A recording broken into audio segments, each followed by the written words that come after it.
जय Jagannath, Radhe Radhe, Hare Krishna. Welcomes to Nandu's tutorial.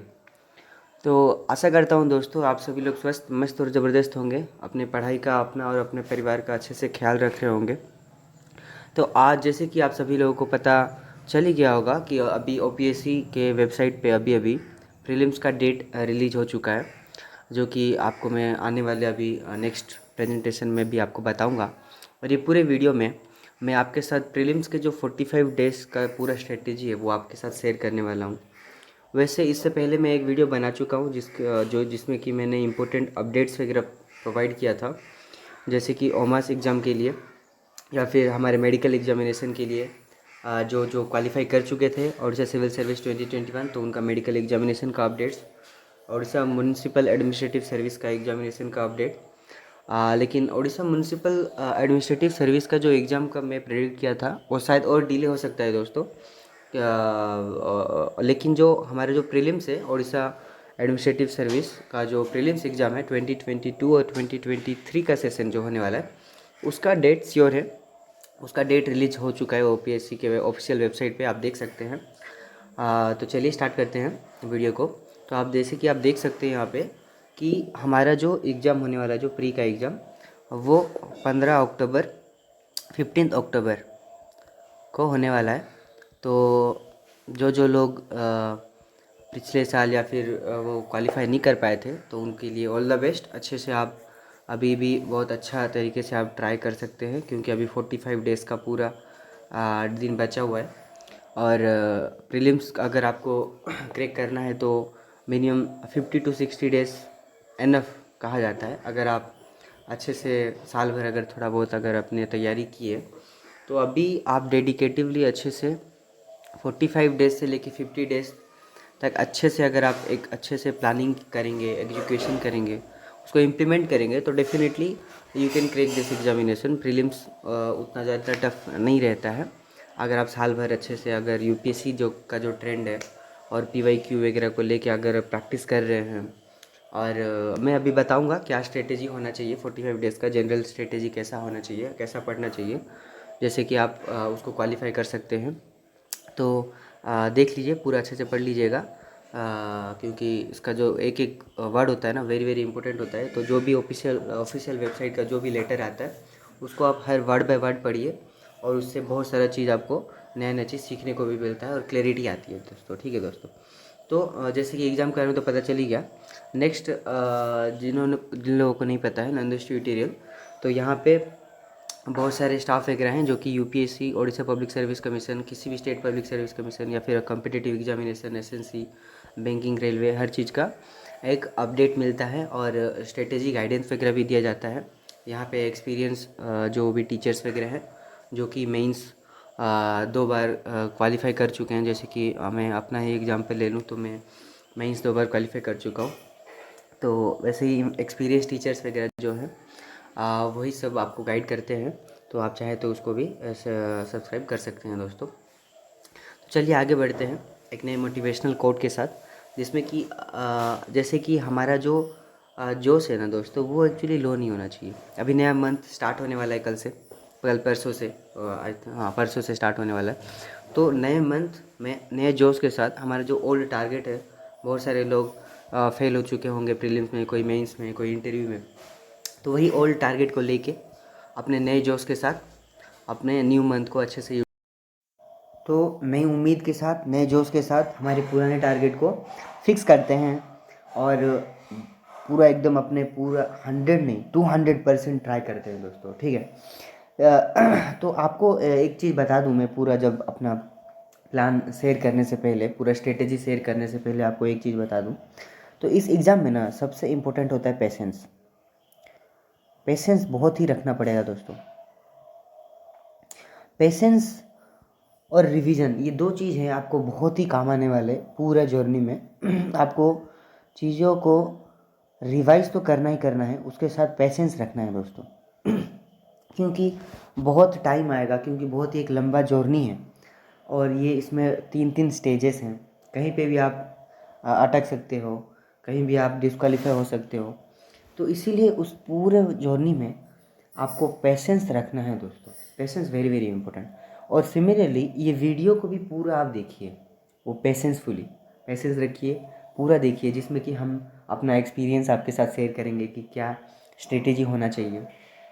जैसे कि मैं बता रहा था आपको कि मेरा जो जो फर्स्ट अटेम्प्ट था, तब मेरा प्रीलिम्स में 114 आया था दोस्तों, जो कि वेरी गुड स्कोर था 114, क्योंकि 100 प्लस जनरली 100 तक जाता है उसका कट ऑफ।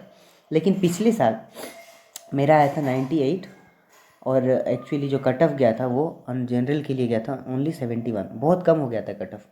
क्यों दोस्तों, ऐसा क्यों कट ऑफ कम क्यों हो गया? क्योंकि क्वेश्चन का लेवल है, उसका डिफ़िकल्टी लेवल बढ़ चुका है, डिफ़िकल्टी लेवल बहुत ही ज़्यादा बढ़ चुका है, यूपीएससी के ट्रेंड के हिसाब से क्वेश्चंस वगैरह आ रहे हैं दोस्तों। तो वेरी वेरी इंपॉर्टेंट दोस्तों कि आप क्वेश्चन को समझें, क्वेश्चन को डिमांड को समझें, ठीक है दोस्तों। तो सबसे पहले इंपॉर्टेंट चीज़ हो जाता है सिलेबस अच्छे से आपको देखना है। आपको करना क्या है, सिलेबस अच्छे से देखना है दोस्तों। सिलेबस को पूरा याद कर लीजिए, प्रीलिम्स का सिलेबस। और जिन लोगों को नहीं पता है कट ऑफ के बारे में, तो मैंने डिटेल उड़ीसा सिविल सर्विस 2021 का कट ऑफ एनालिसिस किया है, आप जाके हमारे चैनल में जाके आप देख सकते हैं। और वहाँ से बहुत सारे सीखने को मिलता है कि कट ऑफ कितना जाता है, क्या करना चाहिए, क्या नहीं करना चाहिए, कितना पढ़ना चाहिए, how many question you have to attempt in the prelims examination. क्योंकि आपको प्रीलिम्स के एग्जामिनेशन में कितना चीज़ छोड़ना है वो आना चाहिए, ना कि कितना चीज़ अटेंड करना है। जिस क्वेश्चन को आपको छोड़ना है वो छोड़ देना है दोस्तों, दैट्स वेरी इंपॉर्टेंट, कि कितना आपको अटेंड करना है, प्रीलिम्स के क्वेश्चंस वगैरह कितना आपको अटेंड करना है और कितना छोड़ना है, वो ट्रिक पता होना चाहिए आपको। और बाद में फिर से भी आप कितना तक रिस्क ले सकते हैं प्रीलिम्स के एग्जामिनेशन में, जो 50-50 करेंगे, एलिमिनेशन मेथड करेंगे, तुक्का लगाएंगे, कितने क्वेश्चन में आप तुक्का लगा सकते हैं, ये सब के बारे में भी मैं अपकमिंग वीडियोस में बताऊंगा। लेकिन अभी मैं फ़िलहाल आपको बता रहा हूँ, एक ओवरऑल आइडिया दे रहा हूँ कि आपको ये सब भी कीप इन माइंड रखना पड़ेगा दोस्तों। और सबसे इम्पोर्टेंट चीज़ है रिवीजन बहुत करना पड़ेगा दोस्तों। अभी आप साल भर जो भी पढ़े होंगे, थोड़ा बड़ा टूटा फूटा, जो भी जो नए हैं वो तो पढ़े होंगे थोड़ा बहुत, या फिर जो पुराने हैं वो भी वो तो पढ़ लिए होंगे, बस उनको रिवाइज करना है। तो इसमें बहुत रिवीजन करने का आपको पड़ेगा। जितना ज़्यादा रिवाइज करेंगे उतना ज़्यादा रिफाइनमेंट आएगा, उतना ज़्यादा साइनिंग करेंगे उतना ज़्यादा एक्यूरेसी लेवल बढ़ जाएगा, एक्यूरेसी, जो कि वेरी वेरी इंपॉर्टेंट है दोस्तों। आपका जो एक्यूरेसी है वो एक्यूरेसी कैसे बढ़ेगा, रिवीजन से। आप जितना रिवाइज करेंगे, revision is the key to success in prelims and mains in the end total civil service examination में रिवीजन बहुत ही इंपॉर्टेंट होने वाला है दोस्तों। थोड़ा पेशेंस रखिए और ध्यान से सुनिए। लिसनिंग इज़ ए आर्ट, अच्छे से आप लिसन कीजिए, क्योंकि लिसनिंग इज़ ए आर्ट। जितने अच्छे से सुनेंगे उतने अच्छे चीज़ों को ग्रेस्प कर पाएंगे आप, मैं बोलना क्या चाहता हूँ उसको समझ। और जो एक्चुअली एग्ज़ाम के डिमांड को समझ लेता है उसके लिए एग्ज़ाम बहुत ही ईजी हो जाता है दोस्तों। तो वो अगर आपको समझना है तो आपको अच्छे से सुनना पड़ेगा, लिसन करना पड़ेगा, चीज़ों के बारे में समझना पड़ेगा, अंडरस्टैंडिंग डेवलपमेंट करना पड़ेगा। तो जोश कैसा है आप मेरे को बताइए पहले। आपका जोश एकदम हाई होना चाहिए, जोश बिल्कुल लो नहीं होना चाहिए। हर दिन ये जो 45 डेज़ आने वाला है बहुत ही क्रूशियल होने वाला है आपके लिए, बहुत ही इंपॉर्टेंट होने वाला है 45 डेज़। इसमें आपका जोश का जो लेवल है वो एकदम हाई होना चाहिए। लो अगर हो गया तो गया। आपको 45 डेज़ तक पूरा अच्छे से अपना हेल्थ का ख्याल रखना है और जोश को अच्छे से मेंटेन करना है दोस्तों। हर दिन सुबह उठना पड़ेगा आपको, जितने बजे भी उठते हैं नॉट मैटर, लेकिन जितने बजे उठते हैं एक ओथ लेना पड़ेगा, कमिटमेंट करना पड़ेगा, स्ट्रॉन्ग कमिटमेंट, जिसमें कि आपको अपने आप से वादा करना है कि जब तक मैं ऑफिसर नहीं बन जाता, जब तक मैं प्रीलिम्स क्वालिफाई नहीं कर पाता, तब तक मैं रेस्ट नहीं करूँगा, तब तक मैं लगे रहूँगा अपने सपनों के लिए, अपने एम के लिए, अपने गोल के लिए, खुद के लिए नहीं तो अपने माता पिता के लिए, अपने समाज के लिए। तो ये कमिटमेंट हर दिन सुबह उठ के करना पड़ेगा कंसिस्टेंटली, दैट्स वेरी इंपॉर्टेंट। क्योंकि आपको मोटिवेटेड रहना पड़ेगा, तभी जाके आपने अपना अपना गोल को आप अचीव कर पाएंगे। हर दिन का जो डेली टारगेट है उसको अचीव कर पाएंगे। और हर दिन का रेस है, हर दिन एक मैराथन रेस है, इसको दौड़ना पड़ेगा आपको, हर दिन दौड़ना पड़ेगा। लेकिन कैसे, धीरे धीरे पेशेंस रख के आपको पढ़ना पड़ेगा दोस्तों। तो ये आपको करना पड़ेगा। तो चलिए, सबसे पहले स्ट्रेटेजी के बारे में अगर बात करें तो आपको पास एक प्लानिंग होना चाहिए, वेल इफेक्टिव प्लानिंग करना पड़ेगा पूरा। इस 45 डे जो हमारे पास बचा है उसको अच्छे से प्लान करना पड़ेगा कि कैसे आपको यूटिलाइज करना है, कैसे दिन को यूटिलाइज करेंगे, रात को कैसे यूटिलाइज करेंगे, कब रिवाइज करना है, कब पढ़ना है, कितने दिनों में पढ़ाई ख़त्म करना है, कितने दिन पर फिर से रिवीजन स्टार्ट करना है। ये सब चीज़ को आपको प्लान करना पड़ेगा। तो जो अभी साल भर पढ़े हैं, डेफिनेटली आपको प्लानिंग में 30 डेज़ में ही आपको पूरा का पूरा कोर्स कंप्लीट करना पड़ेगा दोस्तों। पूरा का पूरा कोर्स प्रीलिम्स के लिए मैं अभी बताऊंगा क्या क्या सब कोर्स है, वो सब पूरा का पूरा आपको 30 डेज़ में कंप्लीट करना है। और नेक्स्ट 15 डेज़ में रिपीटेटिव रिवीजन करना पड़ा 15 दिन, इतना रिवाइज करना पड़ेगा, फटाफट रिवाइज, खाली रिवाइज करेंगे, भयंकर रिवाइज करना पड़ेगा आपको। तो इस टाइप का प्लानिंग होना चाहिए दोस्तों। प्लानिंग करेंगे, प्लानिंग के बाद अपना एक टाइम टेबल बनाना पड़ेगा आपको। टाइम टेबल बनाना पड़ेगा कि सुबह मेरे को इतने बजे उठना है, इतने बजे से इतने बजे तक मेरे को पढ़ना है, इतने बजे से इतने बजे तक मैं ये क्वेश्चन प्रैक्टिस करूँगा, प्रीवियस ईयर क्वेश्चन प्रैक्टिस करना है। तो सबसे पहले मैं जो बता रहा था, पहले तो सिलेबस आपको याद कर लेना है। सिलेबस पूरा अच्छे से थोरोली याद कर लेना है, समझ लीजिए, अंडरस्टैंडिंग डेवलप कर लीजिए। और सेकेंड चीज़ जो आप करेंगे, सेकेंड चीज़, सिलेबस को पूरा अच्छे से पढ़ने के बाद जो प्रीवियस ईयर क्वेश्चन है, प्रीवियस ईयर क्वेश्चन PYQ, उसके साथ थोड़ा टाइम स्पेंड कीजिए। डेली 1 आवर टाइम स्पेंड कीजिए प्रीवियस ईयर क्वेश्चन के ऊपर। तो डेली आपको 1 आवर क्वेश्चन में आपको देना ही है, प्रीवियस ईयर क्वेश्चन पे उसको देखना है। आप जितना डेली प्रीवियस ईयर क्वेश्चन के साथ थोड़ा टाइम स्पेंड करेंगे, उतना ज़्यादा ही आपका ना अंडरस्टैंडिंग डेवलप होगा कि किस टाइप का क्वेश्चन आता है, क्या पढ़ना चाहिए और क्या छोड़ना चाहिए, वो अंडरस्टैंडिंग आता है। That's very very important. आपको डेली प्रीवियस ईयर क्वेश्चन को देखना है 1-2 घंटे, और वो अंडरस्टैंडिंग डेवलप हो जाएगी कि मेरे को किस डायरेक्शन में पढ़ना है। अगर मैं हिस्ट्री पढ़ रहा हूँ तो हिस्ट्री का क्या चीज़ इंपॉर्टेंट है प्रीलिम्स के लिए, मेरे को किस चीज़ के बारे में ज़्यादा फोकस करना है, जिससे कि क्वेश्चंस आते हैं। तो सिलेबस और previous year question very very important. और उसके बाद आपको क्या करना है, टाइम टेबल बनाना है। पहले टोटल आप हमारा कितना सब्जेक्ट्स है, पूरा सब्जेक्ट जो भी है, जैसे कि हमारा हिस्ट्री है, ज्योग्राफी है, पॉलिटी है। मैं आपको अगर बताऊं तो हमारा जो हिस्ट्री सब्जेक्ट है उसमें आता है आपका ancient history, art and culture, medieval history, modern history, ऐसे 4 सब्जेक्ट आते हैं, उसको पढ़ना है, जिससे कि आपका 15 क्वेश्चन बन जाता है, एवरेजली 15 क्वेश्चन बन जाता है।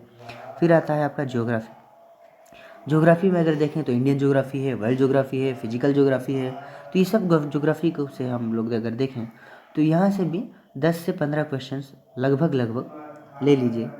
और एनवायरनमेंट जो है, एनवायरनमेंट सेक्शन से भी बहुत क्वेश्चंस आ रहे हैं, एनवायरनमेंट समिट्स, ठीक है, उससे भी 15 क्वेश्चंस आप ले लीजिए। फिर पॉलिटी, पॉलिटी लक्ष्मीकांत बाबा जो फेमस है सबका, उससे भी 15 क्वेश्चंस ले लीजिए, ठीक है। उसके बाद जो जनरल स्टडीज़ के क्वेश्चंस है, जनरल स्टडीज़ के क्वेश्चन, वहाँ से भी 15 क्वेश्चंस आ जाते हैं आपके दोस्तों, ठीक है, जनरल स्टडीज़ के क्वेश्चंस वगैरह जनरली। तो कितना हो गया, 15 15 30 30 30 60 75 क्वेश्चन हो गया जीएस के साथ। फिर हमारा करेंट अफेयर्स जो है, करेंट अफेयर्स से 10 क्वेश्चन आते हैं, 10 क्वेश्चंस, जिसमें कि स्पोर्ट्स के कुछ क्वेश्चंस आएंगे, कुछ स्पोर्ट्स के साथ कुछ अवार्ड्स के बारे में, कुछ person in news, places in news, या फिर ऐसे 10 क्वेश्चंस आएंगे स्कीम्स विम्स, गवर्नमेंट स्कीम्स से, जो कि करंट अफेयर्स है, और 10 क्वेश्चंस आएंगे ही आएंगे। तो ये कितना हो गया, 75 और 10 85 हो गया दोस्तों। और एक सबसे इम्पोर्टेंट चीज़ क्या है, इकोनॉमिक्स, जो इकोनॉमिक्स में छोड़ जाता है, इकोनॉमिक्स से 15 क्वेश्चन आएंगे आपके इकोनॉमिक्स। तो टोटल मिला के देखिए 100 क्वेश्चन हो जा रहे हैं दोस्तों। जैसे कि देखिए, हिस्ट्री का 15, ज्योग्राफी का 15, इकोनॉमिक्स का 15, एनवायरनमेंट से 15, पॉलिटी से 15, जीएस का 15 और करंट अफेयर्स का 10। ये टोटल 100 मार्क का क्वेश्चन आएगा। तो कुल मिला के देखेंगे, अगर सेगमेंट को डिवाइड करेंगे तो 1 2 3 4 5 6 7, तो 7 पार्ट्स में आप डिवाइड कर सकते हैं। पूरा का पूरा 7 चीज़ हमको पढ़ना है, 7 चीज़ कवर करना ही करना है हमको। तो ये 7 चीज़ को हमको टाइम टेबल बनाना पड़ेगा कि कब कब मैं इसको कंप्लीट करूँगा। और पूरा 30 डेज़ के टाइम टेबल में आपको पूरा का पूरा आपको 30 डेज़ में हिस्ट्री कवर करना है, ज्योग्राफी भी कवर करना है, इकोनॉमिक्स कवर करना है, ठीक है दोस्तों, इकोनॉमिक्स के साथ एनवायरनमेंट कवर करना है, करंट अफेयर्स, जीएस मतलब जनरल स्टडीज़ वगैरह, जो कि लूसेंट जीके या फिर एनसीईआरटी बुक्स, जो साइंस का बुक है, उससे भी आप कवर कर सकते हैं। मैं तो जनरली एनसीईआरटी के जनरल स्टडीज़ के बुक ही हमेशा रिकमेंड करूँगा, क्योंकि मैं भी वही फॉलो करता हूँ, उससे ज़्यादा क्वेश्चंस आ जाते हैं। तो ये जो 1 2 3 4 5 6 7 और करंट अफेयर्स, जो भी 7 चीज़ मैं बोला, तो उस 7 चीज़ों से आपका टोटल 100 क्वेश्चंस आता है। आप खुद क्वेश्चन एनालिसिस कीजिए, आपको खुद समझ में आने लगेगा कि क्वेश्चन किस ट्रेंड में आता है। और उस हिसाब का आपको टाइम टेबल बनाना है कि मेरे को 30 डेज़ में हिस्ट्री भी कंप्लीट करना है 30 डेज में, ज्योग्राफी कंप्लीट करना है 30 डेज में, इकोनॉमिक्स, एनवायरनमेंट 30 डेज में, हमारा पॉलिटी कवर करना है, पॉलिटी उसको भूल गया था, पॉलिटी कवर करना है, जीएस कवर करना है। इसको 30 डेज में ऐसा टाइम टेबल बनाइए कि जिससे कि पूरा का पूरा हम लोग कंप्लीट कर सकें आप लोग, ठीक है। टाइम टेबल के बाद आप उसको एग्जीक्यूट करना है। ऐसे कि टाइम टेबल बना तो दिया, शेड्यूल बना दिया, प्लानिंग कर दिया, लेकिन उसको करने जब गए तो हुआ नहीं। तो एग्जीक्यूट करने के लिए वो ओथ, वो मोटिवेशन हमेशा ज़रूरी है। मोटिवेशन के साथ उसको एग्जीक्यूट करें, अच्छे से प्लानिंग करें दोस्तों, ठीक है दोस्तों। That's very very important. जैसे कि मैं हिस्ट्री का बता रहा था, जिसमें कि आर्ट एंड कल्चर है, एंशिएंट हिस्ट्री है, मिडिवल हिस्ट्री है, मॉडर्न हिस्ट्री है। उसमें सबसे ज़्यादा वेटेज आपको मॉडर्न हिस्ट्री में देना है, मॉडर्न हिस्ट्री में, क्योंकि मॉडर्न हिस्ट्री जो है दोस्तों, मॉडर्न हिस्ट्री से ज़्यादा क्वेश्चंस आते हैं as comparison to art and culture, medieval and ancient. तो आपको उस वेटेज के हिसाब से ही अपने टाइम शेड्यूल को भी डिवाइड करना है दोस्तों, ठीक है। तो देखा जाए तो आपको मतलब जैसे कि हिस्ट्री है, इसको आप 5 डेज़ के अंदर ही आपको कंप्लीट करना है। 5 डेज़, 5 दिन के अंदर पूरा का पूरा कंप्लीट करना ही है दोस्तों। वैसे ही आपका पॉलिटी है, उसको भी जैसे भी हो 5 डेज़ में कंप्लीट कीजिए। इकोनॉमिक्स है, उसको भी 5 to 6 डेज़ में कंप्लीट कीजिए। ऐसे करके अपना टाइम टेबल बनाइए, अपना शेड्यूल बनाइए। That's very very important. Daily आपको, तो फिर आपको करना क्या है, आपको हिस्ट्री को 5 डेज़ में कंप्लीट करना है, फिर ज्योग्राफी को 5 डेज़ में कंप्लीट कीजिए, ठीक है। जैसे कि हिस्ट्री के बारे में बात करें तो उसको 5 डेज़ में कवर कर लीजिए। फिर ज्योग्राफी है, उसको 5 डेज़ का टाइम दीजिए, ठीक है। उसके बाद पॉलिटी है, उसको 5 डेज़ का टाइम दीजिए, ठीक है। उसके बाद इकोनॉमिक्स है, उसको भी 5 डेज़ में कंप्लीट कीजिए। आपको हर चीज़ नहीं पढ़ना है, जो प्रीलिम्स पॉइंट ऑफ व्यू से इंपॉर्टेंट है, जो कि हर दिन आप PYQ का अगर देखेंगे तो पता चल जाएगा किस डायरेक्शन में पढ़ना है और कितना पढ़ना है। तो हर चीज़ ना पढ़ के जो प्रीलिम्स से इंपॉर्टेंट है वही चीज़ पढ़ना है दोस्तों। तो ये सिर्फ 5 डेज़ में हिस्ट्री, ज्योग्राफी, पॉलिटी, इकोनॉमिक्स और आपका एनवायरनमेंट, जो कि उसके लिए 5 डेज़ दीजिए, उससे भी क्वेश्चन आ जाते हैं, ठीक है। तो ये दो, फिर आपको डेली इसी जो चीज़ में करंट अफेयर्स डेली चलना है। करंट अफेयर्स के लिए डेली 1 से 2 आवर, 1 घंटे से लेके 2 घंटे तक आपको ये जो चलते रहेगा 5 डेज़ में, इसी में आपको टाइम निकाल के previous year question, PYQ plus current affairs, PYQ और करंट अफेयर्स, ये हर दिन चलना चाहिए आपका। उसके साथ ये भी चलना चाहिए दोस्तों, जिसमें कि आपका जनरल GS के लिए भी 5 डेज़ आप ले लीजिए। तो ये हो गया आपका टोटल 30 डेज़ का प्लान। 30 डे में आपका देखिए टोटल पूरा कंप्लीट हो जा रहा है, प्रीवियस ईयर क्वेश्चन भी हो जा रहा है और करंट अफेयर्स भी हो जा रहा है, ठीक है दोस्तों। तो 30 डेज़ के ये प्लान में इस तरीके का प्लानिंग करना है आपको, और इस तरीके के पूरा 30 डेज़ प्लानिंग में इसको पूरा का पूरा अच्छे से कंप्लीट एक बार कर लेना है। उसके बाद जो 15 डेज़ का प्लान बचेगा आपके पास, 15 डेज़ का प्लान, उसमें आपको रिवाइज करना है दोस्तों। इसको भी डिवाइड कीजिए, एक 10 डेज़ और एक 5 डेज़ में। इस 10 डेज़ में एक बार पूरा थोरोली अच्छे से रिवाइज कीजिए, फिर नेक्स्ट 5 डेज़ में और एक बार रिवाइज कीजिए। तो आपका ऐसे टोटली 3 बार रिवीजन हो जाएगा दोस्तों, और आप प्री के लिए तैयार हो जाएंगे अच्छे से। तो इस टाइप का प्लानिंग आपको करना है 45 डेज़ के अपने शेड्यूल में, जो कि वेरी वेरी इंपॉर्टेंट होगा। और इस तरीके से, क्योंकि रिवाइज अगर नहीं करेंगे तो आप वहाँ पे भूल जाएंगे, चीज़ों को भूल जाएंगे। मैं और एक वीडियो आपके पास लेके आऊँगा जिसमें कि आपको बताऊँगा क्या इंपॉर्टेंट है पढ़ना चाहिए, क्या इंपॉर्टेंट नहीं है, क्या छोड़ना चाहिए प्रीलिम्स के लिए, वो चीज़ के बारे में बताऊँगा। प्लस प्रीलिम्स के पहले भी मैं आपको एक वीडियो बताऊँगा जिसमें कि कितना आपको अटेंड करना है, कितना रिस्क लेना है, किसमें 50-50 लगाना है, किसमें तुक्का मारना है, और कितना चीज़ को छोड़ना है। इस चीज़ के बारे में भी, प्रीलिम्स के कुछ टिप्स के बारे में बताऊंगा, जिससे कि आपको 20 मार्क्स एनहांसमेंट मिल सकता है दोस्तों। तो आशा करता हूँ आपको ये वीडियो बहुत ही अच्छा लगा होगा दोस्तों।